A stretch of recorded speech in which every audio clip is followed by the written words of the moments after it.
First Lady will be in and out of Portland before any of that stormy weather moves in. Yeah, what a great impression. I'm sure she's been here before, but still, we're not putting our best foot forward today for April. And we've got a lot of clouds out there right now. Temperatures are on the cool side, and we're just starting to move some, some of this precipitation into the mountains and foothills. Now, remember, this is going to be important through the afternoon, that this is a radar algorithm's idea of what type of precipitation is falling. It's not exact, so it's saying there's some snow, some freezing drizzle, maybe some sleet in there. So we'll get a better handle on that as it actually moves in and people are able to give us their reports. That's usually best in this scenario. So these temperatures here are what we're watching. Rangeley 25, 27 in Greenville, 30 in Millinocket.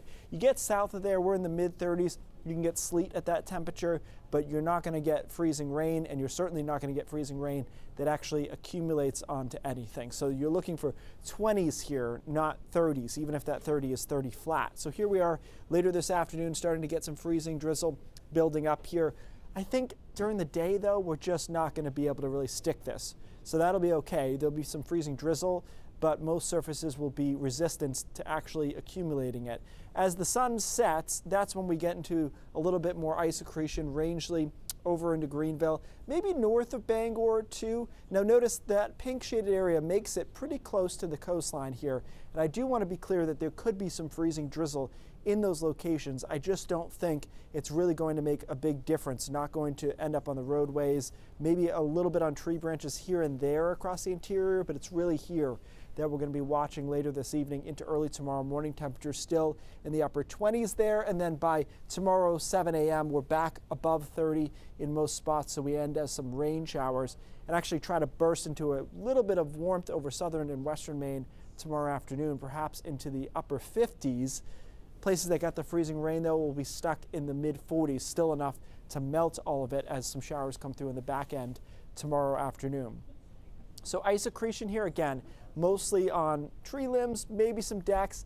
I don't think the roads are going to be a big problem here because it's hard to get freezing rain on roads anyways, especially this time of the year. So I think we've got a lot of mitigating factors. So you look at that purple area, that's where we're really focusing. Again, north of Bangor, there could be some freezing drizzle as well. I don't think it'll be a big problem. Along the immediate coastline, we're looking at just cold, uncomfortable rain.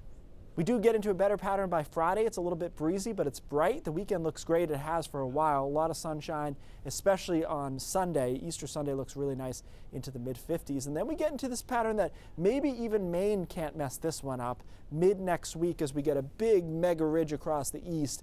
If that holds, we should be able to get into the 60s, perhaps 70s by late next week.